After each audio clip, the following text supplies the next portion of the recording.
Hello everyone, welcome back. So you can see I'm playing Armored Core 6 Fires of Rubicon again, and today I'm going to be running through the E rank in the arena. Which, if you watched my F rank video, again, I will be blowing through these fellows because they are just not anywhere near my level, to be frank. And as I also mentioned before, even the first time running through, they really didn't put up much of a fight. These early ranks are really, really early. As you can see, it goes from 29 to my current rank, which is 8. So, these are pretty far back. But anyway, we'll be starting off with Nozak here with the Armored Core Bitter Promise. And he's actually one of the people in the story, which I will not give away. But he has an interesting fight in the story. If I had to say, some of these people are probably harder in the campaign than they are in this, just because certain, like where they show up in the story, they'll have technically better armored cores, even if they are the same. Like, I feel like the AI is just a little bit different. And also, the place that you fight this guy in is very restrictive. So a lot of his abilities work better on you. But yeah, as you can see, he does have a cool armor core, I'll give him that. A lot less tight quarters than where you fight him in the main story. He's also kind of a secret one, so you may not even run into him when you play it the first time. Ooh. As you can see though, skill-wise, already a little bit of a step up from the previous ones in F rank, as you would imagine. Fire my little rockets here. This guy, I'm pretty sure, also has a sword, or at least some kind of melee weapon. He definitely has a shield, because I saw him use it a second ago. But those melee users, you don't really want to give them too much opportunity. You kind of want to keep them on the ropes like this. Oh yeah, no, he's doing a dual trigger setup. Oh, that was a mistake. You should not have come in like that. Ooh, look at that. Yeah, see, once I can get an opportunity to stagger and go in with the sword, it can do some hefty damage. Which, as I mentioned in the previous video, that's why I like the dual slashing sword, because it does more consecutive damage. Oh, look at that in slow-mo. I was going in for another sword attack. Oh, you couldn't do it, and it's okay. Don't worry about it. You're not the first, and you won't be the last. I'm just too freaking good at this game. Yeah, and as you can also see when you're doing the arena, you have no repair kits. I didn't actually mention that in the last video, but it is very much so you against the man. you have nothing, no heals. You go in with what you got. Alright, moving on to V6, if I can read my Roman numerals correctly. The Matterlynch, or the Materlynch, with the Armor Core Infection. It's also another cool section in the story. It's a very interesting kind of fight that happens in here. Don't want to give it away, though. Now, this guy is pretty annoying. As you can see, he has two sonic weapons, and they are very hard to get in close with. Which, as you've seen, I have a knack for getting in close with a sword, so he kind of prevents that. For the most part, I'll get in there. But yeah, see, look at that.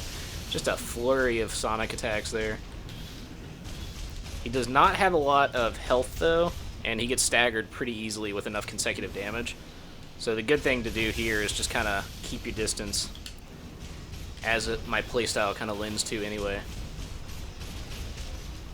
You gotta get him to drop that shield, though. Ooh. Oh yeah, come on. Oh, you were so close. So close. Yeah, there we go. Get in, baby! So that's why I love the sword so much. Oh, he hit me right on with that one. You know, I'm gonna hit him with my little special here. My assault armor.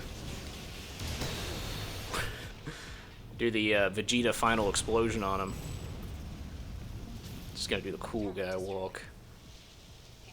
Yeah, there's one armor core that does that in the arena where it definitely does not lend well to the sword, because I'll go into dash and then he uses the assault armor like that, and it's pretty rough. I will say it's not very good.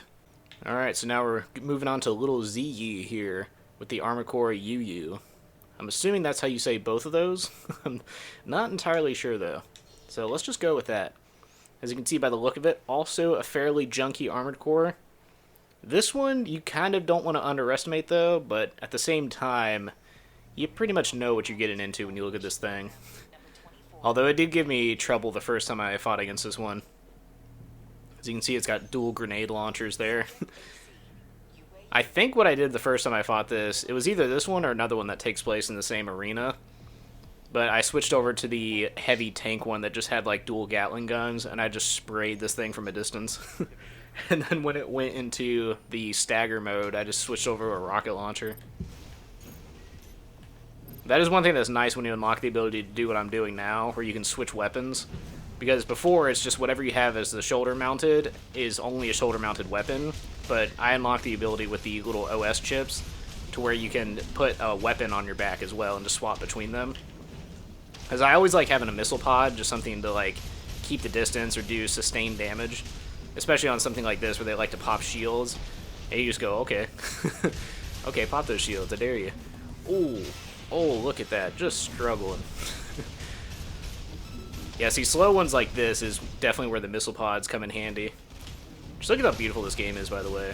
I was just reminded as I was moving along the ice there while we were both dashing in the same direction. It's so pretty. Now watch this, I'm going to bait him into dodging those rockets.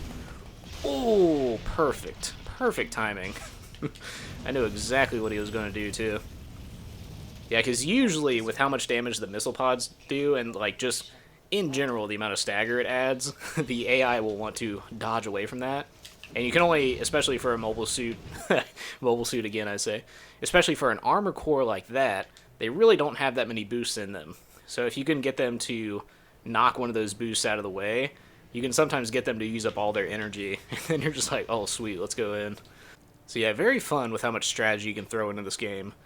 And now, we move on to the final of the E rank. Yes, we are already there. I'm just blowing through these guys. We got the V7 Swineburn with the Armor Core Guidance. Now this guy is using the cool...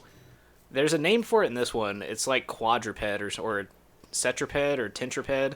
Either way, it's the one where they walk around on their legs like that. Walk around on 4 legs.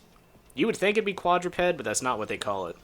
Those ones always looked cool. Even though I don't typically like to use... I like to use the ones like what I'm using now, like the bipedal ones. But these ones are always cool looking. And they have a hover mode that's very cool. But I don't know, I like that kind of Gundam Code Geass thing with the bipedal armored cores. Just being able to zip around like this. So that's one thing I saw in Donkey's video that... I mean, I guess the one that he was using was kind of broken. Where he said it was like the wheelchair thing with the LMGs on it from Dead Rising 2.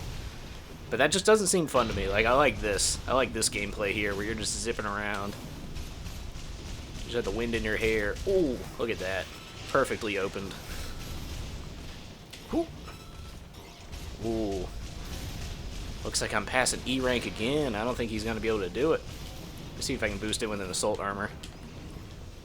Come on. Oh, just outside of my range. Oh, but I got you with the sword anyway.